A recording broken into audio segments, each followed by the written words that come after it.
Ya Rabbi ma kuntu ahsib annaka idza akhrajtani minha an tu'idani ilaiha. Ya Rabbi, sungguh aku tak pernah menyangka bahwa Engkau ketika telah mengeluarkan kami darinya, Kau akan kembalikan kami padanya, ya Rabb.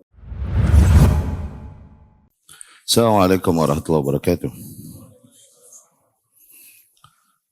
Bismillah walhamdulillah wa qad kafa. Wassalatu wassalamu ala sayyidil mustafa wa ala alihi wa ashabihi wa man kanu bi atharihim muqtafa, amma ba'd. Ikhwati rahimakumullah, melanjutkan pembahasan kita dari kitab Al-Wasiyah As-Sughra. Kemarin kita telah jelaskan perkataan Syekhul Islam Ibn Taimiyah rahimahullah, ya, bahwasanya di antara amalan-amalan yang efektif mendekatkan diri seorang hamba kepada Allah Subhanahu wa taala dan ringan bagi hamba tersebut adalah agar hamba tersebut merutinkan pada dirinya azkar, zikir, ya. Rasulullah sallallahu alaihi wasallam bersabda di riwayat Abu Dawud dari Abu Darda radhiyallahu anhu, "Ala unabbiukum bi khair a'malikum?" Maukah kalian aku beritahukan kepada sebaik-baiknya amalan yang kalian lakukan? Wa azkaha 'inda malikikum, dan yang paling bersih, paling suci di sisi Rabb kalian kelak. Wa arfa'aha fi darajatikum, dan paling mulia, paling tinggi pada derajat kalian. Wa khairul lakum min i'ta'iz dhahab wal warq, bahkan lebih baik bagi kalian daripada menginfakkan emas ataupun perak. Wa min an talqaw aduwakum, dan bahkan lebih baik daripada kalian berhadapan dengan musuh kalian. Fatadribu a'naqahum wa yadribu a'naqakum, sehingga kalian menebas leher mereka ataupun mereka menebas leher kalian. Yani berjihad, ya. Maukah kalian aku beritahukan kepada amalan yang lebih mulia dari itu semua? Qalu, para sahabat berkata, bala ya Rasulullah, tentu ya Rasulullah. Qal, Rasul berkata sallallahu alaihi wasallam, zikrullah, berzikir kepada Allah Subhanahu wa taala. Ya. Dan bentuk-bentuk zikir ini ada zikir-zikir yang mutlak, ada zikir-zikir yang muakkad, ada zikir-zikir yang bebas kapanpun kita sebutkan, ada zikir-zikir yang ditentukan waktu-waktu tertentu atau kondisi-kondisi tertentu, sebagaimana diajarkan Rasul sallallahu alaihi wasallam. Mau makan, setelah makan, keluar rumah, masuk masjid, keluar masjid, naik kendaraan, dan lain-lain, ini ditentukan. Tapi terlepas dari itu, seorang hamba memperbanyak zikir yang merupakan baqiyatus salihat seperti subhanallah walhamdulillah, la ilaha illallah, Allahu akbar, la haula wala quwwata illa billah, anytime. Ya, kapanpun itu. Ini tadi sama. Dan zikir yang paling tinggi, paling mulia tentunya la ilaha illallah. Ya, yang menjadi dasar inti dari segala hal, kalimat tauhid, ya. Dan kemudian di antara bentuk zikir yang paling mulia agar kita ketahui adalah talabul ilm, menuntut ilmu syar'i. Ya. Itu di antara bentuk zikir yang paling mulia. Halaqah zikir adalah halaqah ilmu, halaqah ta'lim, di mana di situ terjadi transformasi keilmuan, disampaikannya keilmuan. Ya. Walihada man ishtaghala bi talabil ilmi an-nafi' ba'da ada'il fara'id, maka dari situ barang siapa yang menyibukkan dirinya dengan menuntut ilmu yang bermanfaat setelah ia menyelesaikan apa-apa yang fardu atasnya, setelah yang wajib, ya, au jalasa majlisan yatafaqqah au yufaqqih fihi al-fiqh alladhi sammahu Allah wa rasuluhu fiqhan, atau barang siapa yang duduk di sebuah majlis yang di situ dia yatafaqqah, yakni mencoba memahami lebih dalam, au yufaqqih, atau memberikan ilmu, yakni mengajarkan manusia agar mereka lebih memahami mendalam ilmu fikih, sebagaimana fikih yang dinamakan oleh Allah dan Rasulnya sallallahu alaihi wasallam. Ini fikih secara umum, artinya pemahaman yang mendalam. Fikih bedanya ini, Ibnu Qayyim Al-Jauziyah rahimahullah bilang, fikih artinya bukan hanya faham secara bahasa, Tapi al-fahmu ad-daqiq, faham yang deep, yang mendalam. Ya, mau berkaitan itu dengan kitabullah, tafsir atau hadis-hadis dan lain-lain, secara umum itu dibilang fiqih, memahami agama dengan baik. Ya, dari situ Rasulullah Sallallahu Alaihi Wasallam bersabda di hadisnya Muawiyah radhiyallahu anhu mengkhabarkan bahwasanya itu diantara ciri di mana Allah kehendaki bagi seorang hamba kebaikan ketika hamba tersebut melakukan aktivitas itu, kegiatan itu. Rasul bilang Sallallahu Alaihi Wasallam, man aradallahu bihi khairan yufaqihu fid din. Barang siapa yang Allah Subhanahu wa taala kehendaki baginya kebaikan, maka Allah akan berikan dia pemahaman yang mendalam di dalam beragama. Barang siapa yang Allah kehendaki baginya kebaikan, maka Allah akan berikan dia pemahaman yang mendalam di dalam beragama. Syekh Ibn Baz rahimahullah dan para ulama memberikan ta'liq kepada hadis ini. Dari hadis itu dapat kita tangkap, faman lam yatafaqah fid din ma aradallahu bihi khairan. Maka barang siapa yang memang terlihat dia tak mau mempelajari agamanya, gak mau effort untuk berusaha lebih memahami lebih dalam tentang agamanya, emang begitu dia? Ma aradallahu bihi khairan. Hakikatnya memang Allah tidak kehendaki kebaikan baginya. Ma'adzallah. Alhamdulillah, keberadaan kita di sini semoga di antara tanda di mana Allah masih menginginkan kebaikan bagi kita. Ya, kita menyempatkan waktu, menyempatkan tenaga, dana sebisa mungkin untuk duduk mempelajari bersama ya agama Allah Subhanahu wa taala. Ya. Hadza aidan min afdal dzikrillah. Itu di antara juga bentuk zikir kepada Allah yang paling utama. Yang paling utama. Kemudian kita lanjutkan perkataan Syekhul Islam rahimahullah. Wa mashtabaha amruhu 'ala al-'abdi fa'alaihi bil istikharah al-masyru'ah. Dan perkara-perkara yang bikin keder seorang hamba, yang si hamba bingung menghadapinya, maka agar ia melakukan istikharah sebagaimana disyariatkan.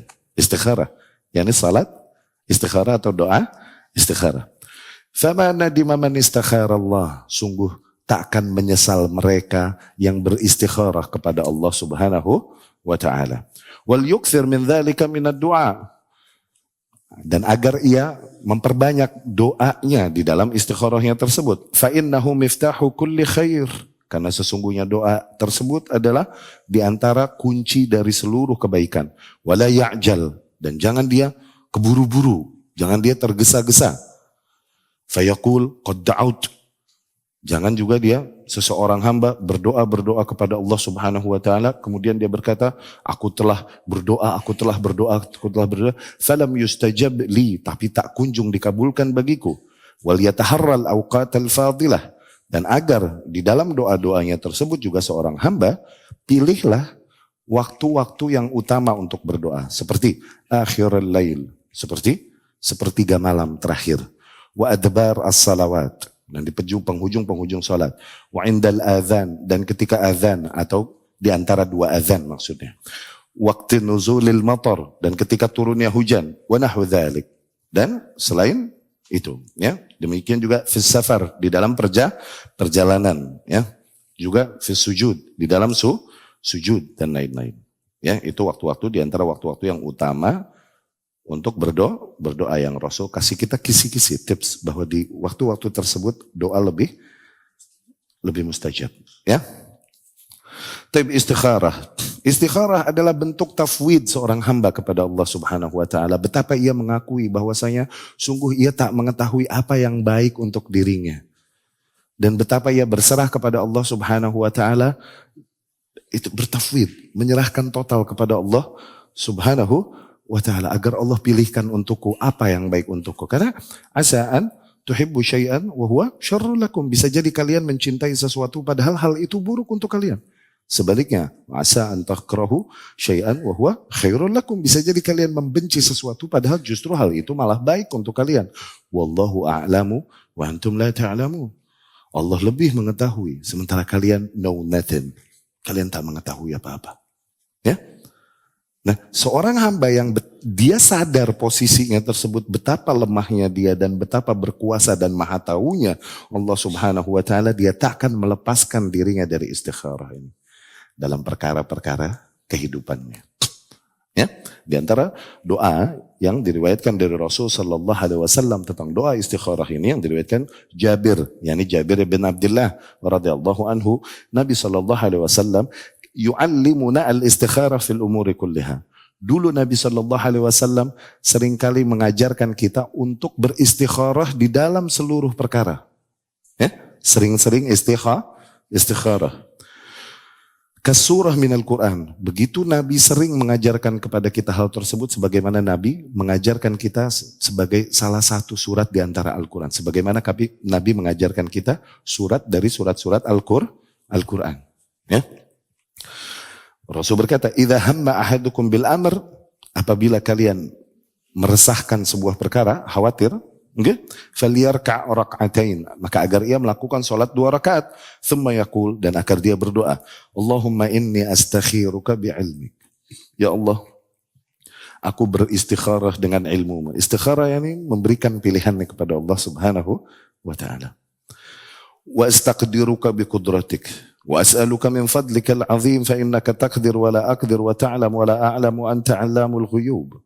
Allahumma in kunta ta'lam hadzal amr khairan li fi dini wa ma'ashi wa 'aqibat amri. Ya Allah, apabila kau mengetahui bahwasanya perkara ini itu baik untukku, lebih baik untukku, baik pada duniaku dan kehidupanku dan di masaku yang akan datang, au qal fi ajil amri wa ajili, atau di masa depanku atau masa akhiratku, faqdirhu li, maka mudahkanlah bagiku.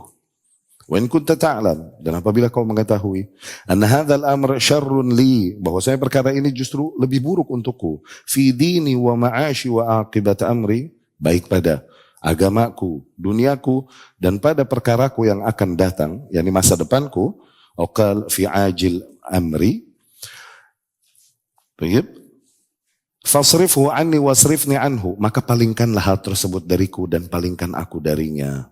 Waqdirhu lil khair, waqdur li al khair haitsu kan, dan tentukanlah kebaikan untukku dimanapun ia berada. Thumma raddini bih, kemudian berikan kepada hatiku keridhaan untuk apapun yang kau tentukan. Ya. Wa yusammi hajatah, baru dia menyebutkan kebutuhan-kebutuhan. Ya Rabbi, aku ada masalah begini. Aku milih A atau B. Apa yang harus aku lakukan ya Rabb? Sikap apa yang harus aku ambil? Begitu. Ya, istikharah.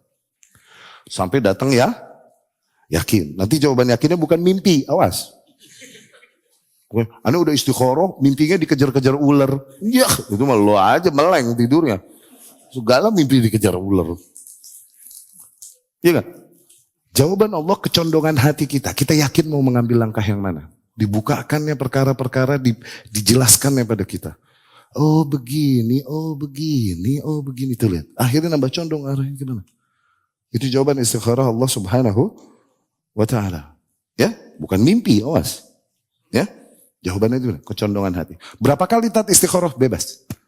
Kapan? Anytime. Ya. Satukan itu dengan qobliyahmu, dengan ba'diyahmu, dengan tahiyatul masjidmu, atau dengan sholat-sholat malammu. Doa kepada Allah Subhanahu wa ta'ala dengan doa itu. Ustaz, doanya panjang gak hafal. Pakai bahasa apa aja, serah. Tanya sama Allah Subhanahu wa ta'ala. Minta. Ya. Dan itu diantara bentuk bertauhidnya seorang hamba. Diantara bentuk dominannya kekuatan tauhid pada seorang hamba. Dan jauhnya dia dari kesombongan dan kekufuran. Karena orang yang sombong dan kufur adalah orang yang tak lagi mau bertanya pada Allah Subhanahu wa ta'ala. Dan pede dengan nilai-nilai yang dia simpulkan sendiri dengan akalnya yang sehat. Itu orang yang sombong, hakikatnya orang yang kufur. Ya, gitu. Agar dia beristikharah kepada Allah Subhanahu wa ta'ala. Oh. Milih si fulanah apa si fulanah ya Rabb. Tuh lihat. Penuntut ilmu punya mindset sendiri. Oke? Okay? Misal ente nih, jomblowiyun. Lelaki-lelaki jomblo. Oke? Okay? Sama jomblowiyat. Akhwat-akhwat jomblo. Zen. Dikenalin harim. Dikenalin wanita. Oke? Okay? Apa yang pertama ditanya dulu? Ada akhwat nih bro. Ada akhwat nih. Kenal gak lo? Oh iya. Apa yang pertama ditanya? Ngajiin di mana? Udah ngaji belum? Oke? Apakah jilbabnya ngengser. Dia pakai hordeng enggak? Pakai selimut. Atau ditanya, cakep enggak? Semok enggak? Ngebul enggak bro? Ngebul enggak? Gitu. Oke? Apa dulu yang ditanya? Tanya fisiknya dulu. Jangan tanya agamanya. Itu penuntut ilmu. Tanya fisiknya dulu, cakep apa enggak? Oke? Karena ternyata qadarullah. Dia cantik. Tapi agamanya enggak baik. Kita melepaskannya. Karena apa? Karena nilai agama. Demi agama kita melepaskan sesuatu yang syahwat kita condong padanya. Cakep sih dilihat silo. Mengkilapnya harim. Tapi agamanya enggak baik. Bajunya begitu zuhud. Misal. Zuhud.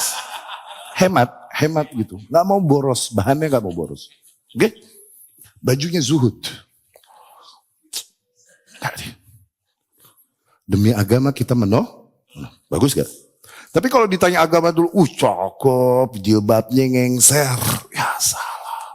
Gamisnya sering keinjak orang saking panjangnya. Masya Allah. Iya gak? Udah keren ya. Udah. Pas dilihat ternyata fisiknya la yu'jibuk. Fisiknya tidak membuatmu tertarik. Apa yang kau lakukan? Akhirnya kau meninggalkan tuh. Kau melepaskan agama karena kau mencari fisik. Itu jelek untukmu. Itu negatif untukmu. Maka tanya dulu fisiknya. Cakep apa enggak? Jangan sok-sokan tanya agamanya gimana. Jangan sok-sokan makanya. Itu penuntut ilmu. Mana yang lebih utama? Nazar dulu baru menikah. Atau bertakwa kepada Allah udah. Anything yang Allah tentukan untuk kita. Baru kita lihat dia di pernikahan kita. Di malam pernikahan. Masya Allah gak? Nggak pakai nazar. Masya Allah. Iya gak?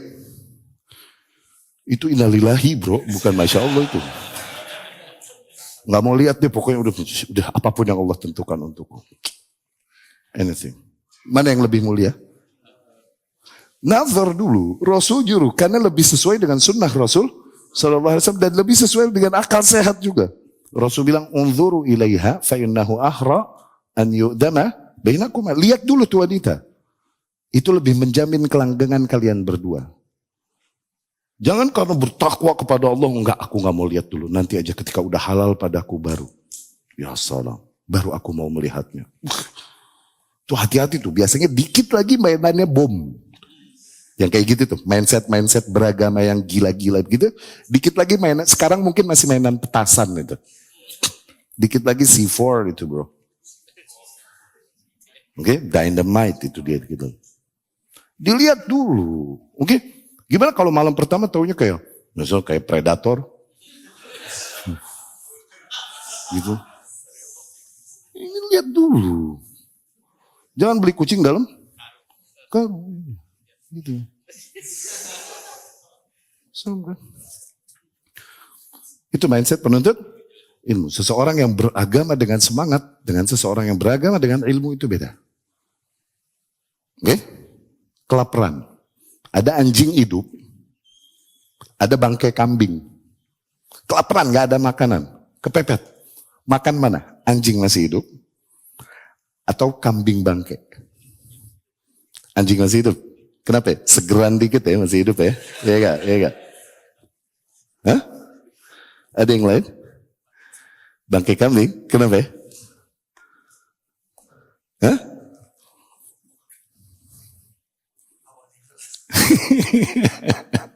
boleh. Pede aja. Gak apa-apa pede, salah paling ada celah-celah doang. Gak apa-apa pede aja dulu, yang penting pede. Iyalah, masa nggak mau dicela? Gue juga dulu dicela-cela mulu, nggak langsung di sini, ya kan? Nggak apa-apa, pede aja. Awalnya halal. Pilih mana, anjing hidup apa bangkai kambing? Bangkai kambing. Kambing hidup asalnya halal. Dia mati baru jadi haram. 1 poin. Zen? Anjing mau hidup mau mati dia haram. Jadi bagi ya hujan. Sebagian fikih yang meyakini wajibnya sholat berjamaah di masjid. Zen. Kita meyakini wajibnya sholat berjamaah di masjid. Hujan. Mana yang lebih tepat? Oh, hujan. Alhamdulillah. Udah berangkat azan, pakai payung, berangkat ke masjid. Terus sholat. Udah hujan. Ya hujan. Masa di rumah dia sholat. Mana yang lebih utama? Yang kedua justru. Yang di rumah. Tuh lihat. Kalau orang beribadahnya dengan semangat, apa yang terjadi? Baru hujan air, biasa. Belum hujan batu, biasa. Tawakkal ala Allah. Berangkat. Salah, itu mindset yang keliru. Karena ada sunnahnya dari Rasul Sallallahu Alaihi Wasallam, ketika hujan diperintahkan oleh Rasul agar para sahabat sholat di rumah. Cuman Rasul, karena aku nggak mau sahabatku kebasahan, kebelokan. Cuman saudara. Maka mereka hitung, yang pergi ke masjid dapat nggak langkah-langkah menuju masjidnya? Dapat. Pahala sholat berjamaah dapat gak?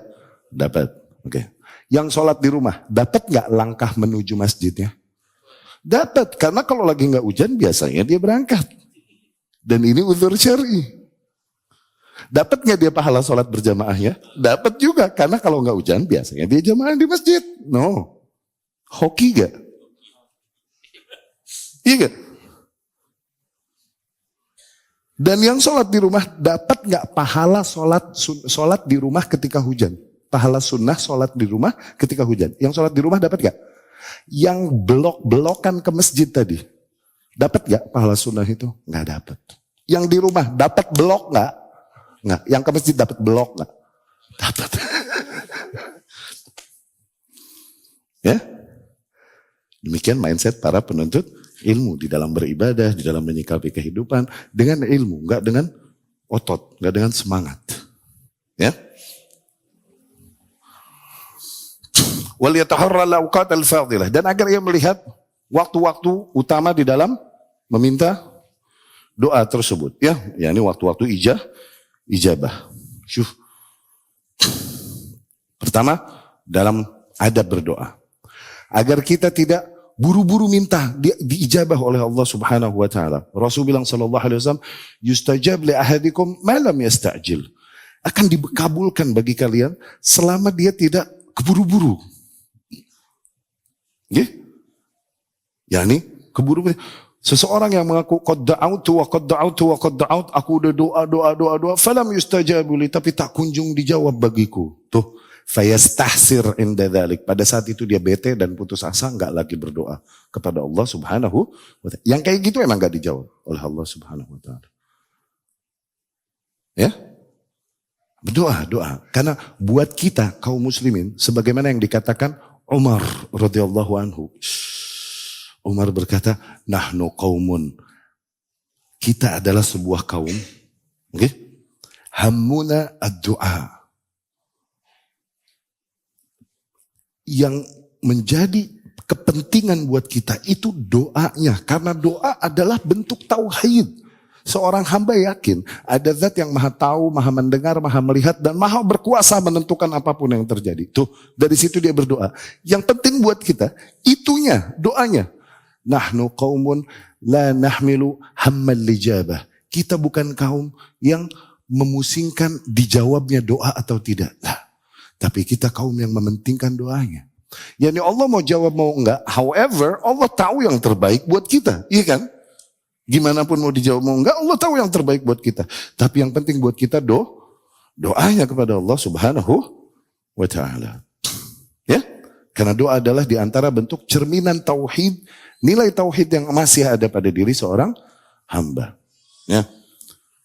Agar dia melihat waktu-waktu yang diijabah di situ diantaranya adalah sepertiga malam. Seperti yang diriwayatkan Imam Bukhari rahimahullah dari Abu Hurairah radhiyallahu anhu, yanzil Rabbuna tabaraka wa ta'ala fi thuluthil lail. Allah Subhanahu wa taala turun di sepertiga malam ila sama'id dunya, ke langit bumi. Kemudian Allah berkata, "Man dzal ladzi yad'uni fa astajibu lah." Mana yang mau berdoa padaku, mari aku kabulkan. "Man dzal ladzi yatubuni fa atubu lah." Mana yang mau bertaubat padaku, mari aku terima taubatnya. Ya? Rob mana lagi yang kayak begitu, yang mau meninggalkan posisinya yang tinggi, kemudian turun ke langitnya para makhluk dan menawarkan itu semua bagi para makhluknya. Mana yang mau minta? Mari aku kabulkan. Mana yang mau bertaubat padaku? Mari aku kabulkan. Ya, itu di sepertiga malam jam 12 lewat, antara jam 12 sampai subuh atau menjelang subuh lah. Ya.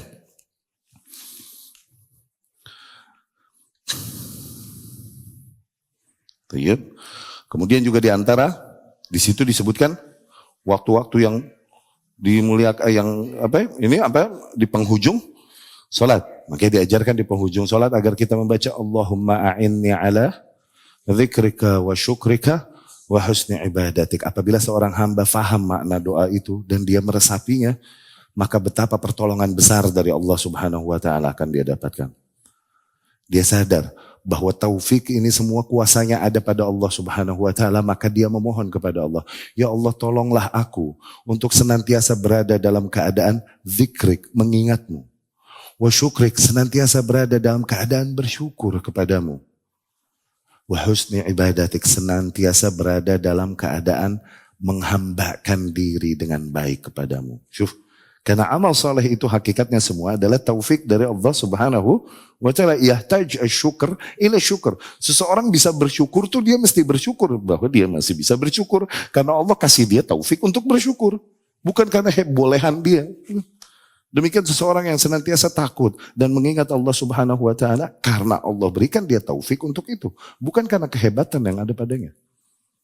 Allahumma a'inni ala dzikrika wa syukrika wa husni ibadatik. Kemudian juga agar dia sabbah 33, hamidallah 33, kabbar 33, tasbih 33, tahmid 33 sama takbir 33, kemudian atamma mi'ah, la ilaha illallah wahdahu la syarikalah, dia sempurnakan 100 itu. Ghufirat lahu ma taqaddama, ghufirat lahu min dhanbihi walau kanat mithla zabadil bahr. Diampuni baginya dosa-dosanya kalaupun dosanya sebagaimana buih-buih di lautan. Ya? Kalaupun dosanya sebanyak itu. Betapa sholat 5 waktu adalah untuk mencuci dosa tersebut. Ya? Sholat ketemu sholat. Ini untuk mencuci hal tersebut. Di antara bentuk rahmat Allah Subhanahu wa ta'ala bagi kita. Makanya kita ini masuk surga bukan karena bolehan amalan kita, tapi karena rahmat Allah Subhanahu wa taala. Betapa amalan-amalan yang ringan tapi Allah ganjar berkali-kali lipat, besar, luar biasa. Bahkan sebuah niat amal soleh, niatnya doang diganjar pahala. Niat amal buruk tidak dihitung adil gak tuh? Hitungan kita gak adil. Kalau niat amal soleh doang jadi pahala, satu. Aturan niat dosa juga jadi dosa dong atuh. Begitu kan? Standar adil kita yang lemah. Ya? Tapi Allah bilang niat amal saleh satu niatnya. Dilakukan dia dapat 7, 70, 700, 7.000. Nah, dikali lipatkan. Allah kali lipatkan bagi siapapun yang dikehendaki. Tapi seseorang hamma bisayyi'ah, niat berbuat buruk, baru niat doang, gak jadi dosa. Bahkan dia menghentikan niatnya tersebut karena takut pada Allah, malah dapat pahala. Oh. Terus dia lakukan niat maksiatnya tersebut, dia dapat 1 dosa. No. Kalau hitungan kita, fair gak? Gak fair. Tapi demikian Allah masukkan para hambanya ke dalam surga emang dari rahmatnya, fadlnya, keutamaan Allah Subhanahu wa taala. Bukan karena bolehan kita, bukan karena prestasi kita, enggak. Tapi karena keutamaan Allah Subhanahu wa taala, rahmatnya, ya. Kemudian di dalam safar juga, di situ enggak disebut ya, tulis di dalam safar. Dalam perjalanan ini doa yang makbul. Di riwayat Imam Muslim. Oke. Rasul sallallahu alaihi wasallam bercerita tentang rajul ash'ath aghbar. Seseorang dalam perjalanan ash'ath, rambutnya acak-acakan, aghbar, berdebu. Dalam perjalanan kan? Kemudian yarfa' yadayhi, dia mengangkat kedua tangannya, dia bilang, ya Rabb, ya Rabb, ya Rabb. Zain? Wa ma'kaluhu haram, tapi dia makan makanan haram. Wa mashrabuhu haram, tapi dia minum minuman haram. Wa ghuzziya bil haram, dia kenyang sama yang haram-haram. Fa anna yustajabulah, gimana mau dikabulin buat dia? Zain? Hadis ini membicarakan tentang seseorang yang memenuhi semua syarat doa agar dikabulkan. Seseorang yang berada dalam keadaan kadah, perjuangan, kesulitan dalam perjalanan sampai dekil-dekil, itu kondisi yang bikin dia makbul sebenarnya. Dan dia mengangkat tangan juga kepada Allah Subhanahu wa taala. Rasul bilang Allah malu ketika melihat seorang hamba mengangkat tangan, kedua tangannya kepadanya dan kemudian yaruddaha sifra, yaruddahuma sifra. Allah malu kalau mengembalikan tangan hamba tersebut kosong. Allah malu. Dia mengangkat tangan kepada ya Rab mau ini, ya Rab mau itu, ya Rab mau ini, ya Rab. Tapi terhalang. Terhalang karena apa? Karena hal-hal yang haram yang dikonsumsinya. Makanannya haram, minumannya haram, dan dia kenyang oleh hal-hal yang haram. Itu diantara penghalang-penghalang doa. Ya, kalaupun terpenuhi semua syarat-syarat dan kondisi terkabulkannya doa, awas. Dosa ini bisa jadi menghalangi doa. Ya. Jadi layaknya kita justru menyalahkan diri kita ketika jawaban dari Allah tak kunjung datang. Allah maha adil, Allah maha tahu, Allah maha bijaksana. Kenapa belum dikabulkan bagiku? Emang kagak mantas Allah. Tuh, begitu. Salahkan dirimu. Ya, salahkan dirimu.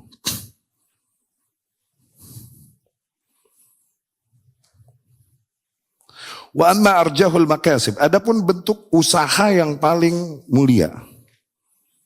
Fattawakkul ala Allah, maka agar seseorang bertawakal senantiasa kepada Allah, wathiqah bikifayatih, dan agar ia selalu yakin bahwa Allah akan senantiasa mencukupinya, wa husnudzan bih, dan agar ia senantiasa berhusnudzan kepada Allah Subhanahu wa taala. Wa dzalika annahu yanbaghi lil muhtam bi amri rizq, maka agar mereka yang fokus di dalam mencari rizki, ayyalja fihi ilallah wa yad'u, maka agar mereka bersimpuh di hadapan Allah dan senantiasa memohon padanya. Sebagaimana Allah Subhanahu wa taala sebagaimana Allah berkata dari apa yang diriwayatkan nabinya, yakni hadis qudsi. Ya ibadi kullukum ja'i, wahai hamba-hambaku, sesungguhnya seluruh kalian ini berada dalam keadaan lapar, illa man at'amtuh, kecuali mereka yang aku beri makan, fastad'imuni ut'imkum, maka mintalah makan padaku, maka pasti aku akan beri kalian makan. Ya ibadi kullukum ar illa man kasautuh, wahai hamba-hambaku, sesungguhnya seluruh kalian berada dalam keadaan telanjang, kecuali mereka yang aku berikan sandang. Fastaksuni, maka mintalah sandangmu padaku. Uksikum, pasti aku akan berikan sandang pada kalian. Wa fima rawahu Tirmidzi, dan juga yang diriwayatkan Imam Tirmidzi dari Anas radhiyallahu anhu, Rasulullah sallallahu alaihi wasallam bersabda, liyas'al ahadukum rabbahu hajatahu kullaha, agar setiap kalian memohon seluruh kebutuhannya kepada Allah Subhanahu wa taala, hatta syasa'a na'lihi idzan qata', bahkan di dalam perkara-perkara yang paling remeh, agar ia mohon kepada Allah Subhanahu wa taala. Kalaupun mungkin cuman tali sendalnya yang putus, minta sama Allah Subhanahu wa taala. Fa innahu in lam yuyassirhu lam yatayassar. Karena bagaimanapun kalau Allah tidak permudah baginya, maka hal tersebut sekecil apapun, seremeh apapun, takkan mudah baginya. Kalau bukan karena Allah permudah. Ya. Allah pun berfirman, was'alullaha min fadlih, dan mohonlah kepada Allah dari keutamaan-keutamaannya. Dan Allah berfirman, fa idza qudiyatis salatu fantashiru fil ardi wabtaghu min fadlillah. Allah pun berfirman, dan apabila telah dilaksanakan salat, maka menyebar luaslah kalian di muka bumi dan kejarlah keutamaan Allah. Wa hadza wa in kan fil jum'ah, ayat tersebut kalaupun lagi ngomongin salat Jumat, fa ma'nahu qa'im fi jami'is salawat, tapi maknanya ini terkena ke dalam seluruh salat. Ya. Maka dari situ wallahu a'lam, dari situ Nabi SAW memerintahkan kita kalau kita masuk masjid agar kita berkata, Allahumma ftahli abwaba rahmatik, ya Allah bukalah bagiku pintu-pintu rahmatmu. Wa idza kharaj, dan apabila seseorang keluar dari masjid agar ia berkata, Allahumma inni as'aluka min fadlik, ya Allah aku mohon di antara keutamaan-keutamaanmu. Tuh. Dari situ dia kejarlah keutamaan Allah di muka bumi setelah keluar dari masjid. Gitu. Ya. Waqad qala al-Khalil, dan al-Khalil alaihi salam, yakni Ibrahim alaihi salam berkata, fabtaghu 'indallahi ar-rizqa wa'buduhu washkuru lah. Dan kejarlah rizki yang ada di sisi Allah, beribadahlah hanya padanya dan bersyukurlah kepadanya. Wahada amr, dan ini adalah perintah. Wal amru yaqtadil ijab, dan perintah demikian memberi makna kewajiban. Falisti'anatu billahi wal luj'a ilaihi fi amri rizqi wa ghairihi aslun azim. Maka senantiasa beristi'anah kepada Allah, senantiasa bergantung, memohon pertolongan kepada Allah Subhanahu wa taala. Wal luj'a ilaihi, dan bersimpuh kepada Allah Subhanahu wa taala. Okay? Fi amri rizq, terutama di dalam urusan ngejar rizki ini. Okay? Nah, wa ghairi, dan di dalam seluruh perkara kita aslun azim, itu adalah di antara usul-usul yang besar, di antara pondasi yakni keyakinan hamba, ya, keyakinan yang ada pada diri seorang hamba yang besar. Zain.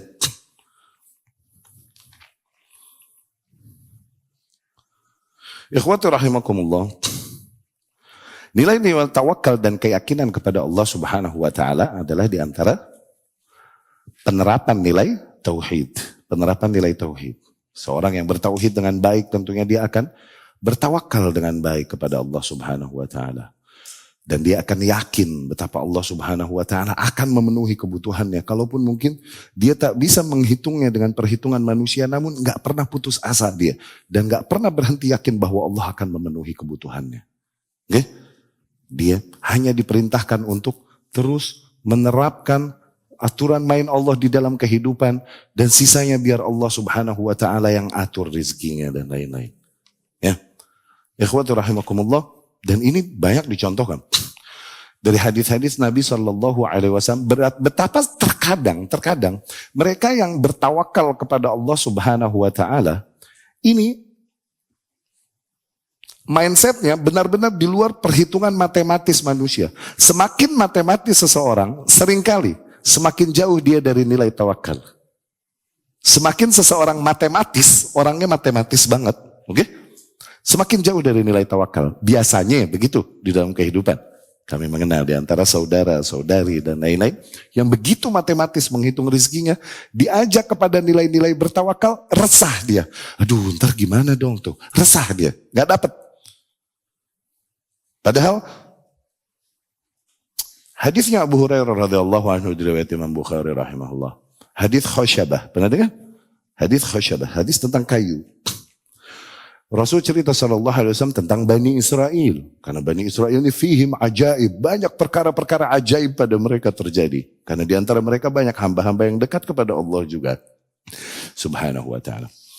Ada si A pinjam fulus sama si B. A pinjam fulus sama si B 1.000 dinar. Yastalif. Jal, pinjam fulus. Steng. Oke? 1.000 dinar. Dan dua-duanya beriman kepada Allah Subhanahu wa ta'ala. Yang minjemin, yang ngasih pinjem, si B. Yang minjem si A. Katakan demikian ya.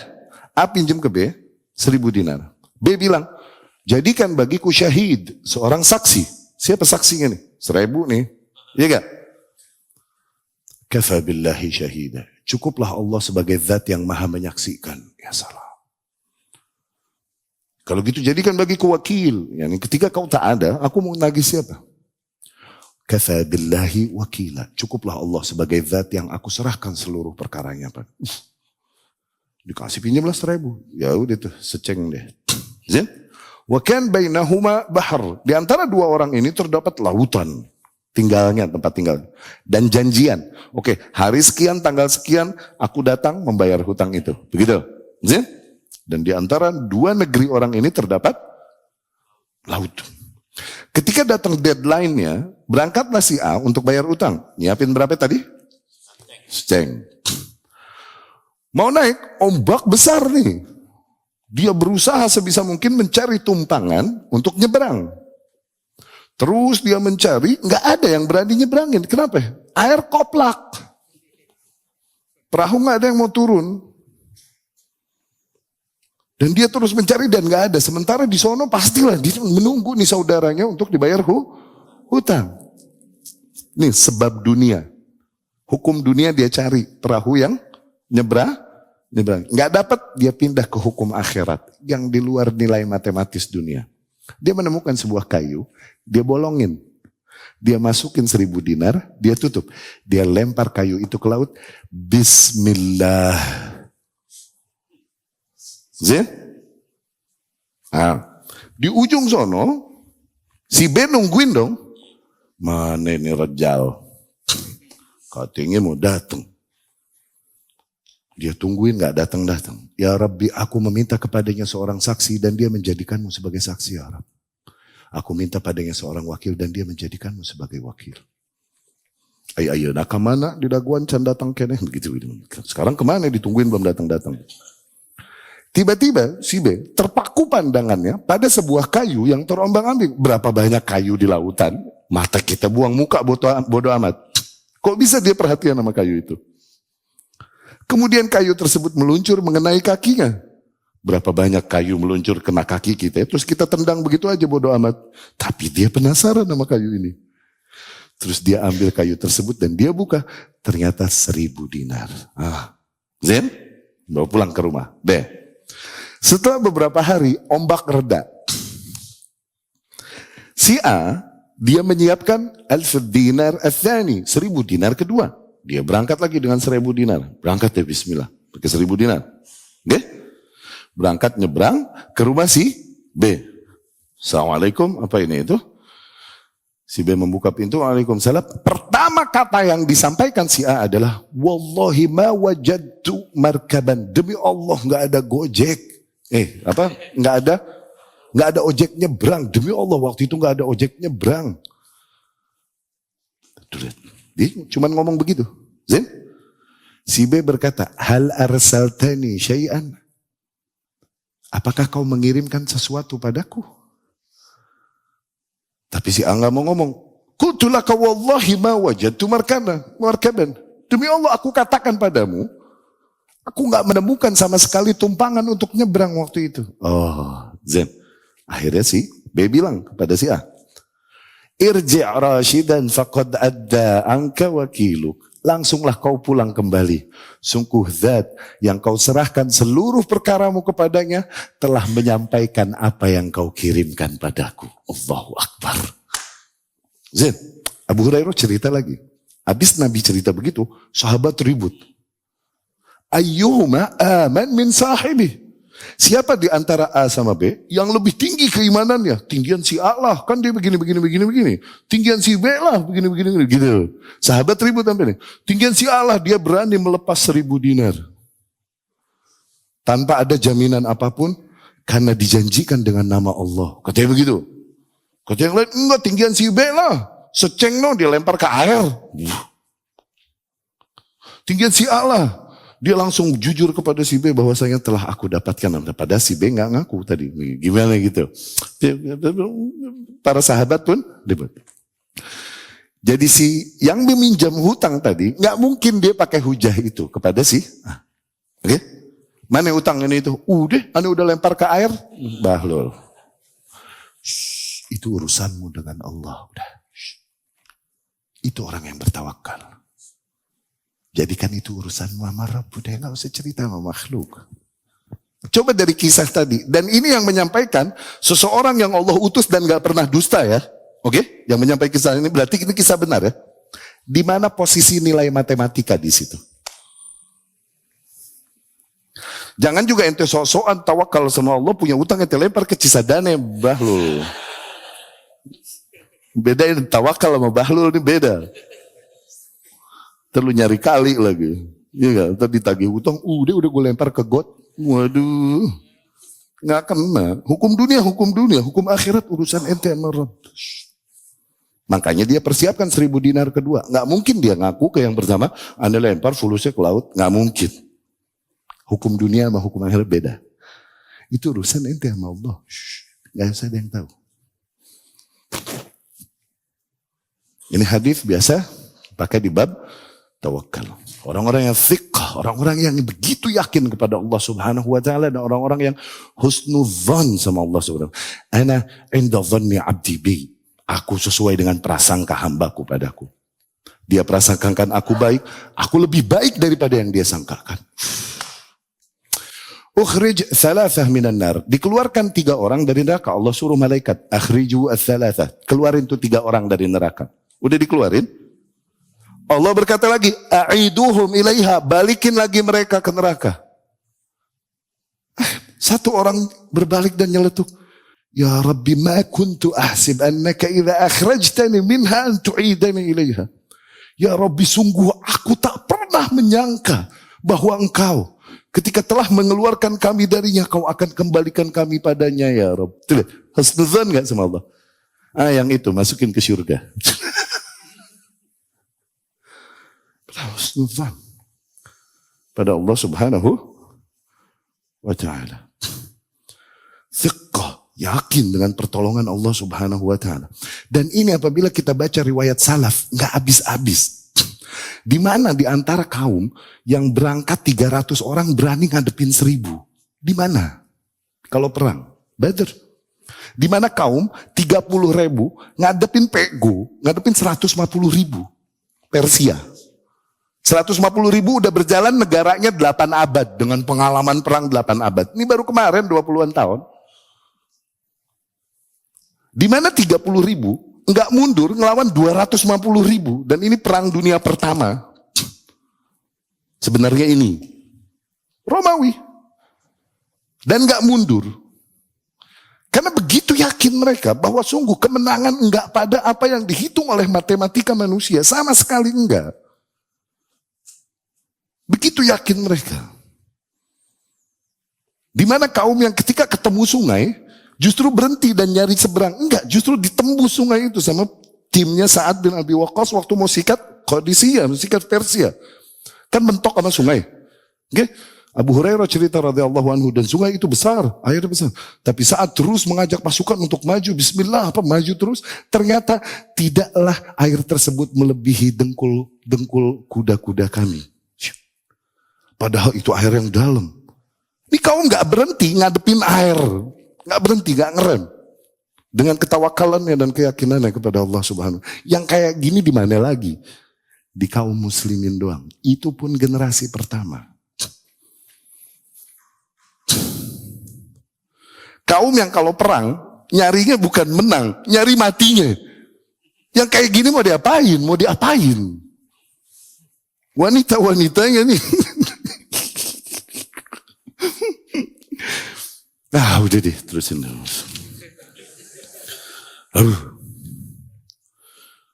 Zain?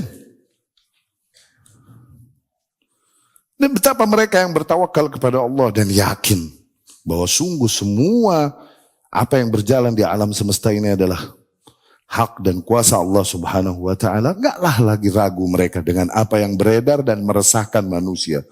Dari melambung tingginya harga-harga di pasar dan lain-lain. Okay? Qil li ba'dis salaf, dikatakan kepada sebagian salaf, qad ghalat al-as'ar, sungguh harga-harga telah melambung tinggi. Okay? Mereka tahu apa yang harus dilakukan. Mereka berkata, akhfiduha bil istighfar. Turunkan harga-harga tersebut dengan istighfar. Betapa tinggi melambungnya harga di pasar dan dikuasakannya kita kepada musuh-musuh adalah berangkat dari dosa yang kita lakukan. Ya? Qila Arabi, dikatakan kepada seorang Arab, yakni Arab-Arab Badui yang masih fitrah seringkali. Laqad asbah raghif al-khubz al-an bidinar. Sungguh nih sepotong roti sekarang udah jadi sedinar harganya. Udah mahal bener kan, luar biasa kan?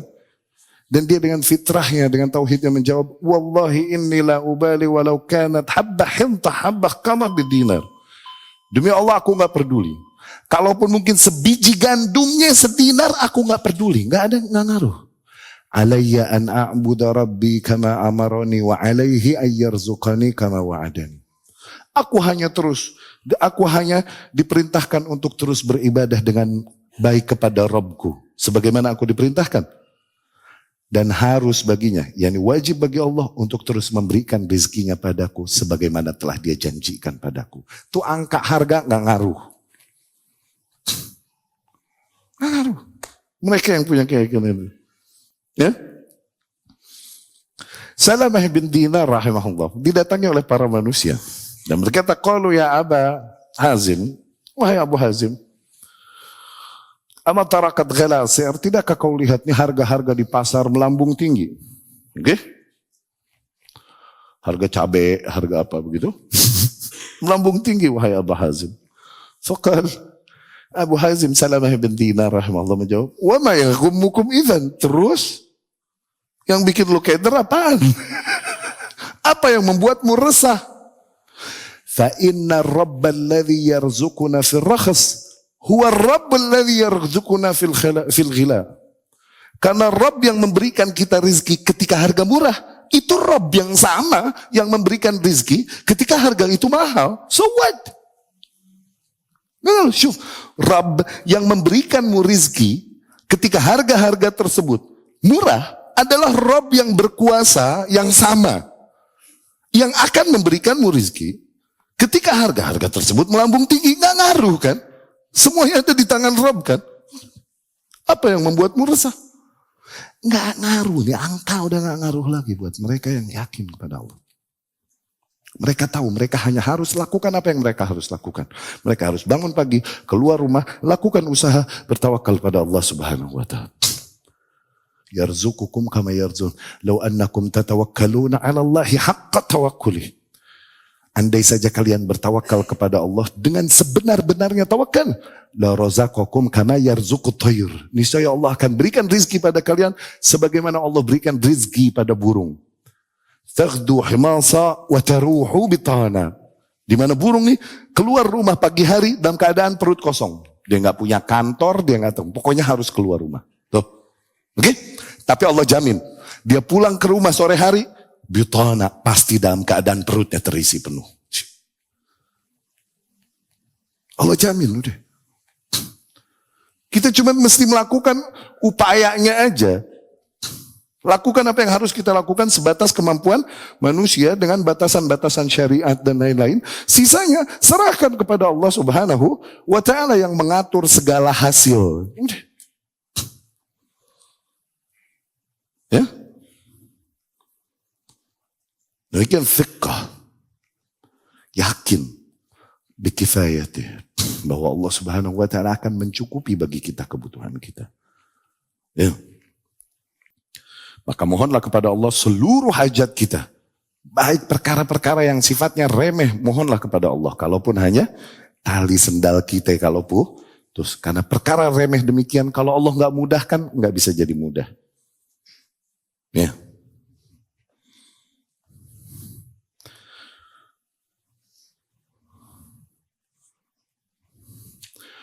Thumma yanbaghi lahu an ya'khudha al-mal bi sakhawati nafs liyubaraka lahu fihi. Dan agar sepantasnya seorang hamba memperlakukan harta dengan jiwa yang dermawan agar ia diberkahi pada hartanya tersebut. Wala ya'khudhu bi isyraf wa hala. Jangan ia gunakan hartanya tersebut untuk hal-hal yang sifatnya foya-foya dan sia-sia. Ya? Bal yakunul mal indah. Idealnya agar harta bagi seorang hamba bimanzilatil khala, di hati seorang hamba, harta tersebut agar di hati seorang hamba posisinya kayak WC. Khala yani WC. Alladhi yahtaj ilaihi min ghair an yakuna lahu fil qalbi makanah. WC sesuatu yang kita butuhkan kan, cuman toh enggak menempati apapun di hati kita. Tapi kita butuh, tapi enggak menempati posisi penting di hati kita kan. Wasa'yu fihi idza sa'a. Dan agar seorang hamba ketika berusaha mengejar harta tersebut, kaislahil khala, agar ia melakukannya sebagaimana, sekedar sebagaimana ia memperbaiki WC-nya aja. Lihat, dianalogikan kayak WC. Oh? Aku lo kau lihada wa astaghfirullah li wa lakum. Kita dengarkan dulu adzan, kemudian kita lanjutkan.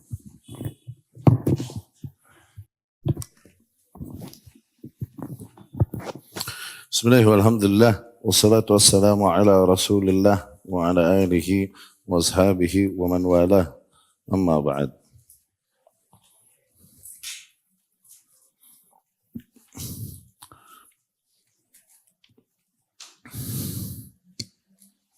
Jadi demikian, agar seorang hamba memperlakukan harta yang ada padanya ini dengan jiwa yang dermawan. agar diberkahi baginya pada hartanya tersebut. Barakah, yakni an-nama, numu. Berkah artinya berkembang. Berkembang berkahnya artinya. Wala ya'khudhuhu bi israf wa hala. Jangan ia gunakan hartanya tersebut, jangan ia perlakukan dengan cara foya-foya dan sia-sia. Ya, boros. Bal yakunul mal indahu, posisikan harta pada diri seorang hamba sebagaimana posisi WC. Yang dimana kita membutuhkan WC, tapi bukanlah maknanya WC memiliki posisi di hati kita. Ya? Dan mengejarnya, memperbaikinya, mengejar dunia hanyalah sebagaimana seseorang yang berusaha memperbaiki WC-nya.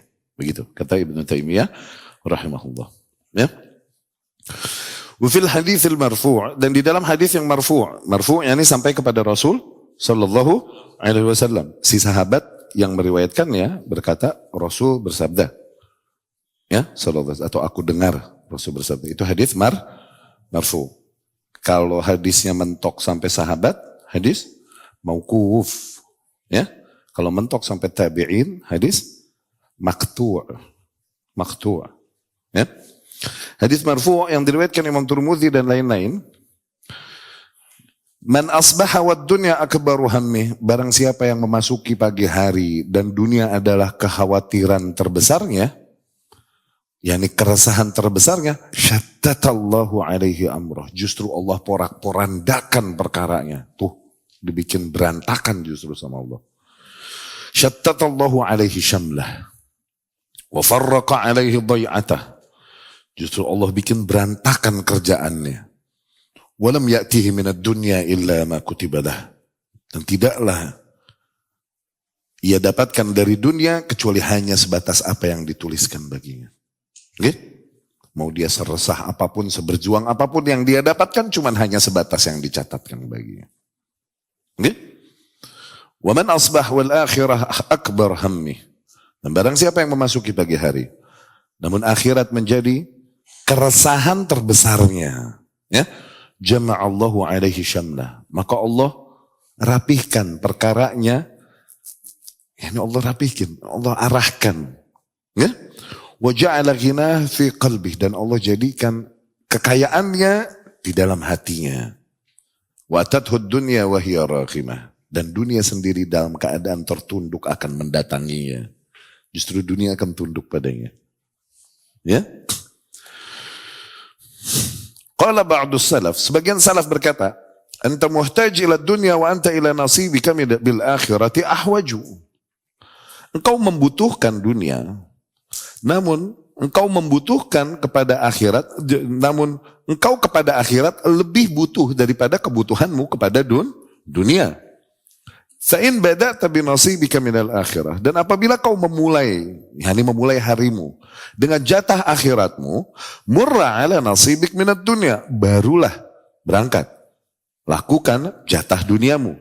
Fantazimhu intizaman, atur deh urusan duniamu.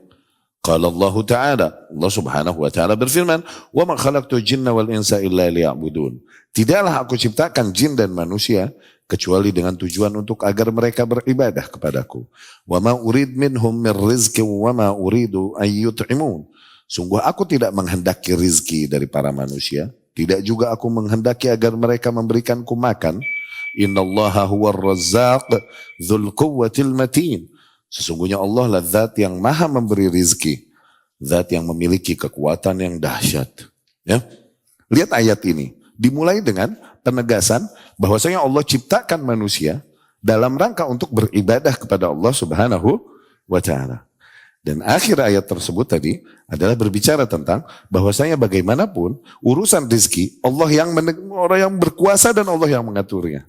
Innallaha huwar razzaq dzul quwwatil matin. Maka agar kita memulai kehidupan kita dengan itu, mulailah hari kita bangun pagi dengan salat subuhnya dengan mengucapkan alhamdulillahilladzi ahyana ba'dama amatana wa ilaihin nusyur. Dengan itu kita menterapi diri kita, memulai hari kita dengan akhirat. Itu, memulai hari kita dengan akhirat. Bangun sholat subuh. Habis sholat subuh zikir yang habis sholat. Habis itu sebisa mungkin zikir petang dan lain-lain. Setelah itu barulah kau lakukan apa yang kau lakukan untuk duniamu. Atur deh untuk duniamu. Tapi mulai dengan mulai dengan akhirat. Ya. Agar kita memperlakukan harta dengan jiwa yang dermawan. Dengan itu justru akan lebih diberkahi. Ini contoh paling banyak dari salafus saleh, dari para a'immah al-matbu'in. Dan mereka lihat bagaimana mereka menggabungkan antara ilmu di dalam diri mereka, antara ilmu dengan kedermawanan jiwa. Mereka gabungkan. Lihat prakteknya. Nah, contoh tuh, nyontek. Dengan ilmunya mereka tahu amalan apa yang paling banyak dan paling tokcer, paling banyak pahalanya. Mereka tahu. Investasi di mana yang paling besar. Kalau mau dibahasakan dengan investment. Okay? Itu dengan ilmunya. Dan dengan kedermawanan jiwanya, mereka hamburkan harta kenikmatan yang ada pada mereka di investasi sebelah situ. Okay? Lihat, para salafus saleh, kalau kita lihat gambaran mereka, para ulama, para imam yang berilmu. Di antaranya misalnya Abdullah ibn Mubarak rahimahullah. Dia imam, tapi turunan orang kaya memang. Dan bisnismen besar. Okay? Dia hidup 6 orang imam pada zaman itu. Okay? 6 orang imam ini di antaranya Sufyan Thawri, Sufyan ibn Uyainah. Kemudian Zaid Sufyanin, kemudian Al-Fizari, kemudian anda lupa namanya lagi kalau lagi begini. Mungkin dia hidupi dan dia berkata, laulaha ula ma tajart. Kalau bukan karena mereka, aku nggak mau dagang. Kalau bukan demi mereka, syuf. Okay? Abdullah bin Mubarak rahimahullah. Dan kenapa dia melakukan itu? Kenapa dia spendingnya justru di situ? Bahkan dia dicela suatu hari karena kok lebih banyak sodakoh buat orang di luar negeri dia, di luar kampung dia. Oke? Bukan kepada orang-orang kampung dia. Kok lebih banyak hamburkan harta buat orang luar kita, orang kampungnya nggak dibagi-bagi amat segitunya. Gitu. Dikeluhkan, dikritisilah Abdullah bin Mubarak sebelah situ. Dia berkata, aku tahu kaum tersebut di mana mereka menghabiskan waktunya, hidupnya untuk agama. Dan di mana mereka harus menyampaikan agama kepada umat ini. Mereka menuntut ilmu agama. Dari situ ihtaju, dari situ mereka akhirnya membutuhkan orang untuk menopang hidup mereka. Akhirnya aku memposisikan diriku di situ tuh, untuk menopang hidup mereka. Karena kalau tidak demikian, tidaklah disampaikan hadis-hadis Rasul Sallallahu Alaihi Wasallam. Tidaklah berjalan aktivitas mereka untuk menyampaikan hadis-hadis Rasul Sallallahu Alaihi Wasallam. Lihat betapa ilmu yang tinggi bergabung dengan jiwa yang dermawan pada satu diri. Lihat amalannya. Dia justru spendingnya di mana? Dalam sivitas keilmuan. Penuntut ilmu, ahli ilmu, kegiatan keilmuan. Di situ. Itu lebih ngalir banyak. Apalagi ilmu tersebut yang menegaskan tentang tauhid, yang mengingkari kesyirikan. Ilmu tersebut yang mengenalkan kepada manusia tentang sunnah yang murni dari Rasul. Memperingatkan dari manusia bid'ah-bid'ah. Itu ilmu yang paling mulia. Anak-anak kecil yang menuntut ilmu sekarang ini itu berapa bulannya, berapa sebulan ini itu.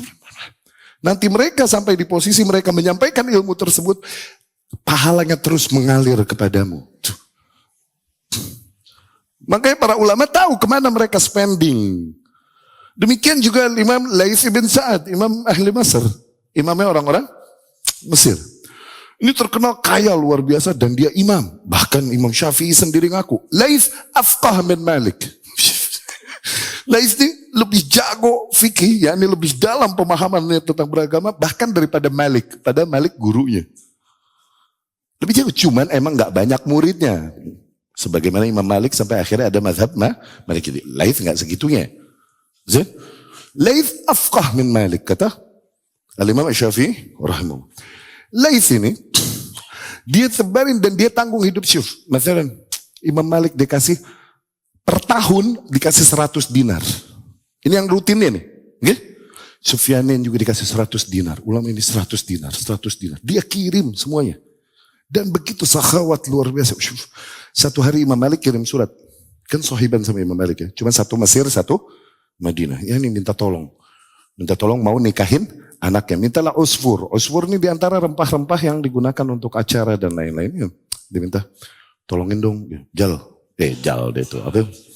Bro, gue mau ngawinin, aku mau menikahkan putriku, bagi dong dari Mesir. Karena ini komoditi punyanya Mesir nih Usfur. Dikirimin begitu banyak luar biasa. Begitu banyak luar biasa. Sehingga dipakai buat acara udah kelar, sisanya dibagi sama orang-orang, masih juga belum habis, akhirnya dijual dan balik lagi 500 dinar. Hasil penjualannya, gimana ini? Udah pakai. Mau dibalikin? Enggak, udah pakai. Satu hari pergi umroh. Pergi umroh nih Imam Laits bin saat nyampe Madinah nih, Imam Malik dengar, dia nyuruh anak-anaknya, ini timnya. Samperin Imam Laits, bawa ini rutop seger, korma-korma seger, bawa di nampan, tutup. Dan muridnya nih nyampe lah ke tendanya Imam Laits. Imam, ini dari Imam Malik nih, ada makanan ini itu. Oh iya, alhamdulillah, masya Allah, jazakallah khairan. Tunggu, gitu. Dikosongin di nampan, diisi dinar, ditutup, balikin ke Malik ya. Tuh. Betapa remeh buat mereka dunia. Makin mereka faham dan yakin sama akhirat, makin angka-angka ini gak berarti buat mereka.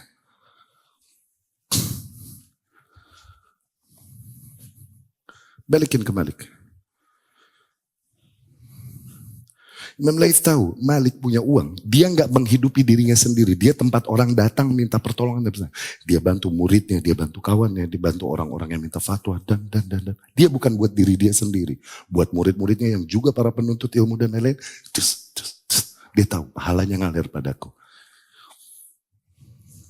Dan betapa jiwa-jiwa yang luar biasa ini mengumpulkan antara jiwa kedermawanan dengan ilmu yang tinggi, terus menghasilkan sebuah praktek yang unik di dalam spending. Contoh itu. Berapa banyak kita udah berkorban buat ilmu? Udah berapa banyak kita korbankan sebagian nikmat yang ada pada kita buat ilmu Allah. Kami menyampaikan demikian bukan karena posisi kami sebagai sivitas keilmuan, bukan. Awas. Oke? Tapi karena amanah, ini ilmu yang memang harus disampaikan. Berapa banyak kau korbankan dari nikmatmu untuk ilmu-ilmu ini?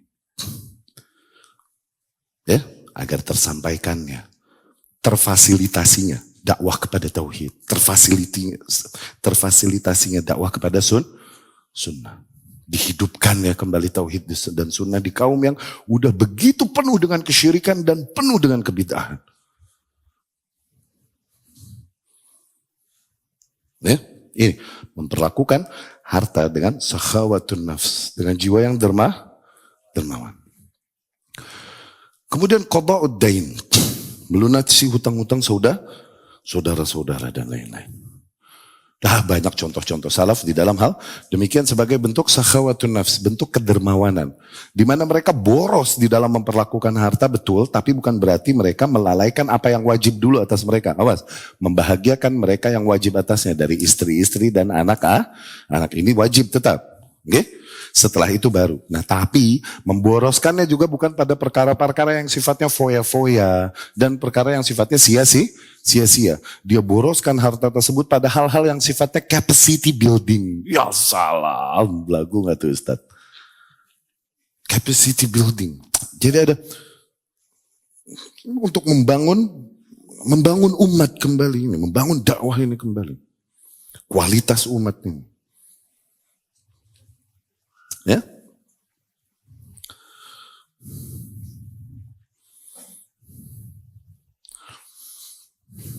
Baik.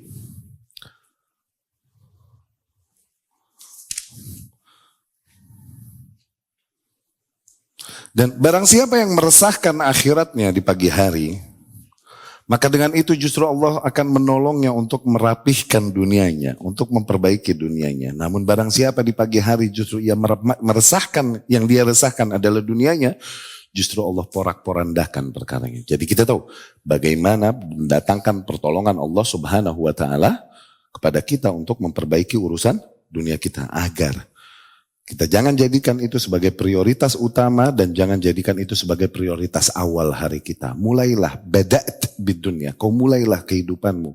Start your day, mulailah harimu dengan akhiratmu. Minimal dengan ketika kau menyebut, bangun pagi hari menyebut, yang kau sebut adalah nama Allah Subhanahu wa Ta'ala.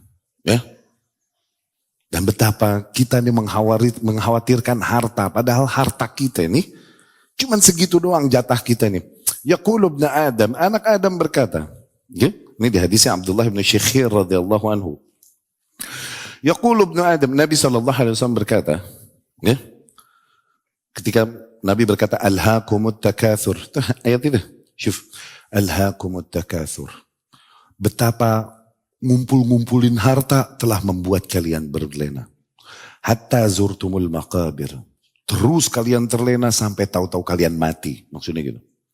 Kalla sawfa ta'lamun, thumma kalla sawfa ta'lamun. Dan selanjutnya, habis baca ayat itu, Rasul berkata sallallahu alaihi wasallam, faqal, yaqulu ibn Adam mali mali. Anak Adam ini pada berkata, hartaku, hartaku. Yani mereka mengkhawatirkan hartanya. Fahallaka ya ibn Adam min malik illa. Bukankah hartamu nih hakikatnya wahai anak Adam? Hanyalah terbatas pada ma akalt thumma ablait. Okay? Hanya sebatas apa yang kau bisa makan kemudian kau buang. Ma labist. Hanya sebatas apa yang kau bisa pakai. Okay? Kemudian kau yani usang. Wa ma tasaddaqt fa amdait. Dan apa yang telah kau sodakohkan, dengan itu kau abadikan. Harta kita ini cuma 3. Hakikatnya sebanyak apapun harta kita ini cuma 3. Hanya sebatas apa yang muat masuk perut kita. Udah kemakan sama kita, itu baru rezeki kita. Yani uang, harta dan lain-lain yang ada di rekening kita, itu belum tentu rezeki kita. Belum tentu. Ntar si fulan membutuhkan, udah ibu kita butuh ini, itu kita kasih. Ya kan si saudara kita butuh. Jadi udah nyampe rekening kita masih belum tentu punya kita. Baru jadi punya kita udah kekunyah sama kita. Nah masuk, nah itu berarti rezeki kita yang itu. Udah jadi sesuatu yang bisa kita pakai, entah kendaraan, entah pakaian, dan nah itu rezeki kita cuma segitu. Dan sebanyak apapun, perut kita cuma masuk segitu. Nggak bisa lebih dari itu kan. Sebanyak apapun harta kita, baju kita cuma, badan kita cuma bisa pakai satu baju deh. Ya, terus kalau orang tajir bajunya 10 lapis bro. Kan gerah, kelolodan. Ya gak bisa napas juga. Atau lebih jauh lagi. Hanya sebatas apa yang telah kau sodakohkan di jalan Allah. Dan itu justru yang kau abadikan kelak. Harta kita. Sebanyak apapun harta kita. Kalau udah nyampe rekening kita lagi, belum tentu itu rezeki kita. Siapa tahu rezekinya hacker, kesedot. Ini siapa tahu, udah. Rezeki kan nggak mesti halal. Rezeki itu ada rezeki haram, ada rezeki halal. Ketika dapat sama seorang dan bisa dipakai, itu rezeki dia. Mau halal mau haram, ya udah rezeki dia. Iya kan? Lalu apalah lagi yang kita khawatirkan dari harta kita? Toh harta kita hanya sebatas itu. Hanya sebatas apa yang bisa masuk mulut kita kemudian kita buang. Hanya sebatas apa yang bisa kita pakai. Pakaian, kendaraan dan lain-lain. Dan kemudian lama-lama usang. Nggak ada. Dan hanya sebatas apa yang kita infakkan di jalan Allah. Dan justru itu yang kita abadikan. Allah. Ya. Taib ikhwah.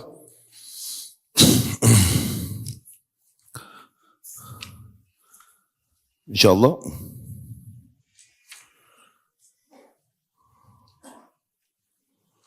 Pertemuan yang akan datang,